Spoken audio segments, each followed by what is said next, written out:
नमस्कार। हम अर्थ परिवर्तन के कारण पर बात कर रहे थे। हमने अर्थ परिवर्तन के कुछ कारणों को देखा, जिनमें हमने बल का अपसरण, वातावरण में परिवर्तन, नम्रता प्रदर्शन, आधार सामग्री के आधार पर शब्दों के अर्थ का लेना, निर्माण की क्रिया के आधार पर अर्थ ग्रहण करना, या शब्द का एक भाषा से दूसरी भाषा में प्रयोग होना, और इसके बाद जानबूझकर शब्दों का नए अर्थ में प्रयोग, ये सब हमने देखा। इसके बाद हम देखते हैं कुछ और कारण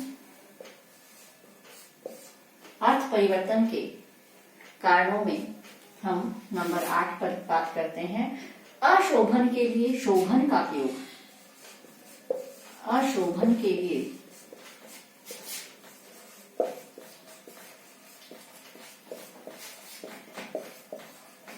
शोभन का प्रयोग। कुछ चीजें तो ऐसी हैं जिनसे हम बचना चाहते हैं या अशुभ मानते हैं, और ऐसे शब्दों का हम प्रयोग नहीं करते हैं। जैसे किसी की मृत्यु पर हम उनका स्वर्गवासी होना, ऐसे शब्द का प्रयोग करते हैं।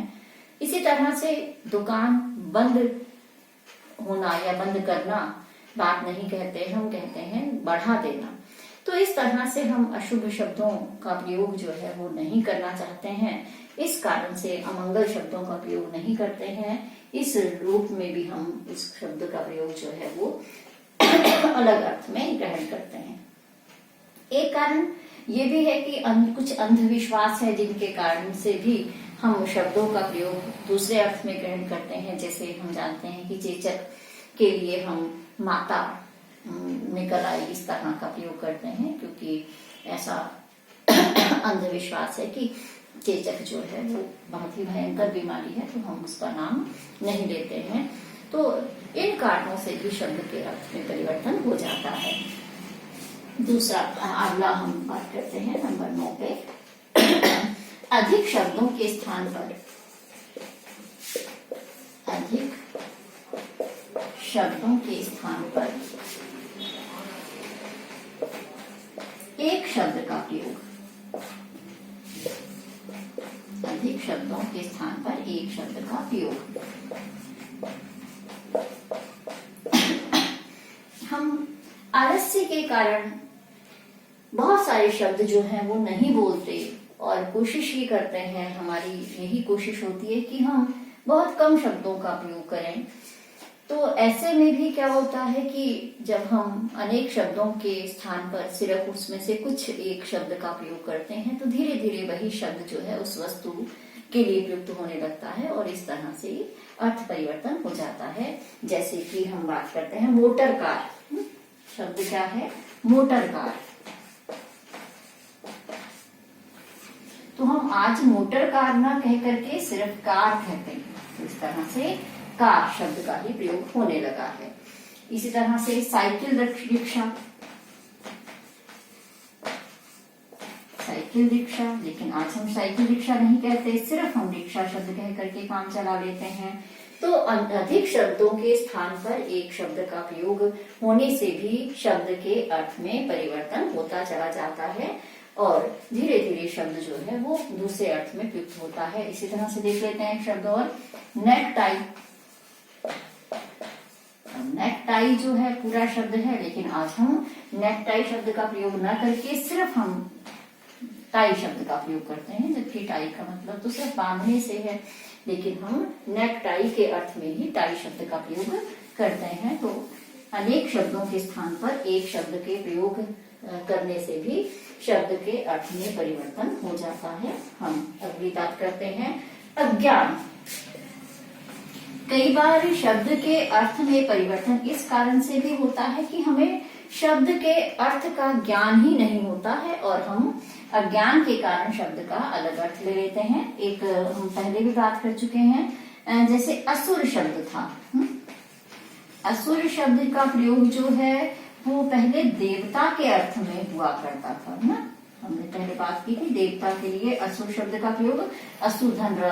लेकिन धीरे धीरे अज्ञान के कारण क्या हुआ, हमने माना कि अ जो है इसमें उपसर्ग लगा है, और अ उपसर्ग मान करके हमने इस शब्द के अर्थ में परिवर्तन कर लिया और धीरे धीरे ये शब्द जो है वो राक्षस के अर्थ में ही प्रयुक्त होने लगा है। तो इसका जो मुख्य कारण है वो है अज्ञान, क्योंकि हमें पता ही नहीं है कि इसमें प्रत्यय कौन सा लगा है या उपसर्ग कौन सा लगा है, और हमने अज्ञानता के कारण इस अर्थ को ग्रहण किया। और एक और बहुत ही प्रचलित शब्द है जिसका प्रयोग हम गलत अज्ञानता के कारण कर देते हैं, वो है अभिज्ञ शब्द। अधिकतर क्या करते हैं इसमें से वही बात है कि उपसर्ग जो है हम अलग कर लेते हैं और ये मानते हैं कि अभिज्ञ जो नहीं जानता यानी कि मूर्ख, जबकि इसमें अ उपसर्ग न होकर के अभि उपसर्ग है। तो जब हम जान लेंगे कि इसमें अभि उपसर्ग है तो इसका मतलब तो जानकार हुआ। तो अगर अज्ञानता है या हम शब्द के अर्थ को शब्द को नहीं जानते हैं तो हम उसका अर्थ जो है वो गलत रूप में ग्रहण करते हैं और धीरे धीरे वही अर्थ जो है वो चल निकलता है। तो अज्ञानता भी एक बहुत बड़ा कारण है शब्द के अर्थ में परिवर्तन का। अगली बात हम करते हैं पुनरावृत्ति। पुनरावृत्ति, कई बार क्या होता है शब्दों की पुनरावृत्ति होने लगती है। पुनरावृत्ति होने से शब्द का जो मूल अर्थ है वो निकल जाता है। जैसे एक प्रसिद्ध शब्द हम देखते हैं विंध्याचल पर्वत। अब देखिए विंध्याचल पर्वत, अब अगर शब्द को देखें तो इसमें विंध्य धन अचल, तो अचल का मतलब ही क्या है पर्वत। लेकिन ये जो है पुनरावृत्ति हुई, हमने विंध्याचल भी लिख लिया और फिर पर्वत भी लिख लिया, तो धीरे धीरे क्या इससे आभास होने लगा कि पर्वत का जो नाम है वो है विंध्याचल, और इसलिए पर्वत शब्द जो है वो अलग से लग रहा है यहाँ पर।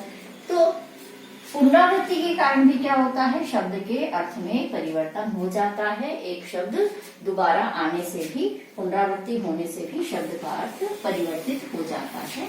ये भी एक बहुत बड़ा कारण है शब्द के अर्थ में परिवर्तन के लिए। अगली हम बात करते हैं एक शब्द का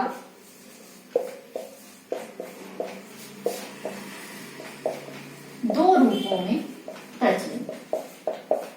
दो रूपों में प्रचलन इस तरह से हम जानते हैं कि संस्कृत जो है तत्सम शब्दावली संस्कृत की हिंदी में आई है, लेकिन हम ये भी जानते हैं कि संस्कृत से जो तद्भव शब्द बने हैं कुछ तो है जो उसी अर्थ में हिंदी में भी प्रयुक्त हो रहे हैं, लेकिन कुछ ऐसे शब्द हैं जो तत्सम रूप में कुछ और अर्थ देते हैं और तद्भव के अर्थ रूप में कुछ और अर्थ देने लगे हैं। जैसे देखिए एक शब्द हम देख लेते हैं उदाहरण के लिए क्षीर। क्षीर का जो तद्भव बना है वो है खीर। अब देखिए आप स्पष्ट है, क्षीर का अर्थ हम अलग लेते हैं और खीर का अर्थ अलग लेते हैं। एक ही शब्द तत्सम रूप में अलग अर्थ दे रहा है और तद्भव अर्थ में, तद्भव के रूप में वो दूसरा अर्थ दे रहा है। तो इस तरह से एक ही शब्द अगर दो रूपों में आ रहा है तो उसका अर्थ भी जो है वो दो प्रकार से हमारे सामने आता है, दो रूपों में हमारे सामने आ जाता है। तो अर्थ परिवर्तन का ये भी एक बहुत बड़ा कारण है। चलिए अगली हम बात करते हैं ट्रेड नाम। ट्रेड नाम जो है वो बहुत प्रचलित हो जाता है, उसका बहुत प्रचार किया जाता है और इस तरह से वो ट्रेड मार्क जो है वो ही क्या बन जाता है, जातिवाचक संज्ञा बन जाता है।